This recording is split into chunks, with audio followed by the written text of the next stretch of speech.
In a time before memory, the world did not rest upon the earth, but danced among the clouds.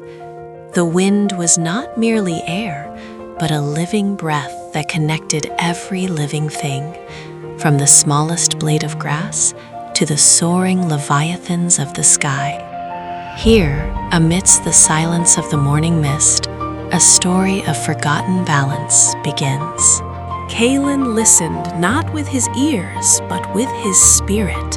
He could feel the pulse of the ancient currents slowing, a rhythmic heart beating faintly beneath the stone. The breeze that usually carried the songs of distant birds now carried a heavy, unnatural silence, a warning whispered by the horizon itself. To find the source of the silence, one must leave the safety of the sanctuary. With a leap of faith, Kalin unfurled the wings of his ancestors. The fabric caught the updraft, snapping taut against the gale. He became a leaf in the storm, diving through the cloud layers toward the forgotten ruins below. The ruins of the old world were overgrown, reclaimed by roots that coiled like sleeping serpents around crumbling archways. Here, the light struggled to penetrate the canopy, casting long, dancing shadows. The air was thick with the scent of damp earth and the quiet sorrow of a civilization that had lost its way. A rustle in the underbrush broke the stillness.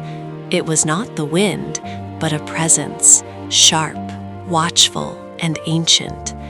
From the shadows emerged a figure cloaked in the colors of the forest, moving with the silent grace of a predator who has no desire to kill, only to protect what remains. Lyra's eyes held the depths of the deep woods. She saw the azure light pulsating at Kalin's chest and lowered her guard, though her wariness remained. In this age of fading magic, trust was a rare currency, spent only when the fate of the spirits demanded it. A silent pact was formed between the sky and the soil. Together they ventured toward the horizon, where the lush green faded into a bruised purple-gray. The corruption was not natural decay, but a sprawling, mechanical hunger. Great iron engines belched smoke, choking the sky and turning the vibrant spirits into hollow echoes of their former selves. The ground here was cold, stripped of its life. Kalin felt the agony of the earth through his boots. This was the work of those who had forgotten the pact, who took without asking and burned without warmth. The silence he had heard in the morning was the sound of the world holding its breath in fear. Night fell, wrapping the world in a blanket of stars. By the warmth of a small fire, Lyra unfurled a parchment brittle with age. It traced the veins of the world, leading to the celestial spire, the needle that stitched the sky to the earth. It was there the healing must begin. Kalin spoke of the wind song, and Lyra spoke of the root's memory. They realized that they were not two separate forces, but reflections of the same truth. The wind needs the tree to sing, and the tree needs the wind to dance. Their unity was the key to unlocking the spire. The journey to the spire was guarded by the weeping clouds. A tempest of sorrow raged, throwing bolts of fury that shattered the stone paths. Navigating the turmoil required more than skill. It required surrender. Lyra anchored them with vines of pure energy, weaving a net of safety against the howling abyss. It was a dance on the razor's edge, a plummet through the gray void, until, suddenly, the clouds broke. They emerged into the eye of the storm, breathless and battered, but alive. The spire stood like a beacon of purity, its white stone gleaming with an inner light that defied the gloom below. It was a monument to a time when peace was as natural as breathing. Yet, a dark shadow coiled around its base, a manifestation of the world's accumulated pain. They landed on the pristine steps. The air here was thin and sweet. But the shadow lashed out, not with malice, but with the desperate flailing of a wounded animal. It sought to consume the light only because it was starving for connection. Kaelin understood. This was not a monster to be slain. Lyra raised her staff, instinct urging her to strike, to defend. But Kaelin stepped forward, lowering his hands. He walked into the darkness, his heart open, exposing his spirit to the crushing weight of the shadow's grief. He offered no weapon, only presence. The shadow recoiled, confused by the lack of resistance. It swirled around him, a vortex of cold whispers. Kaelin held the amulet high, not as a shield, but as a lantern. "I see you," he whispered to the dark. "You are not alone."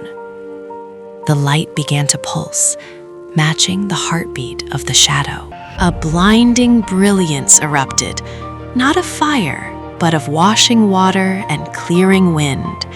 The darkness did not burn away, it dissolved, washing clean the stains of the world. The mechanical grit turned to dust, and from that dust, spectral flowers began to bloom in seconds, wrapping the spire in new life. The entity that remained was no monster, but the great spirit of the sky, freed from its iron cage.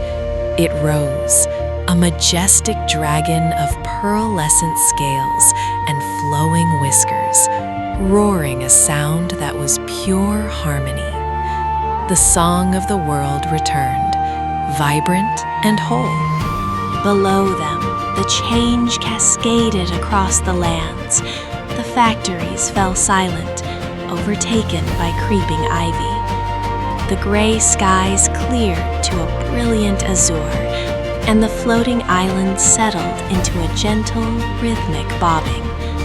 The heartbeat of Aethelgard was strong again, thrumming through the soles of their feet. Lyra placed her hand on Kaelin's shoulder. No words were needed. They had woven the torn threads of reality back together. The balance was fragile, eternal vigilance required, but for this moment, there was only the beauty of the surviving world. The Great Spirit lowered its head, bestowing a final breath upon Kaelin. It was a promise that as long as there were those who listened to the wind, the sky would never fall. Kaelin bowed, accepting the burden and the blessing of the Windwalker. Nimbus chattered, chasing a butterfly that had manifested from the dragon's breath. The innocence of the creature reminded them that life is not just about survival or duty, but about the simple joy of being. The heaviness of the journey lifted, replaced by a weightless hope. The sun dipped low, painting the clouds in hues of violet and gold. The path ahead was unknown, for a healed world offers new mysteries. Kaelin adjusted his pack, the glider wings folded but ready.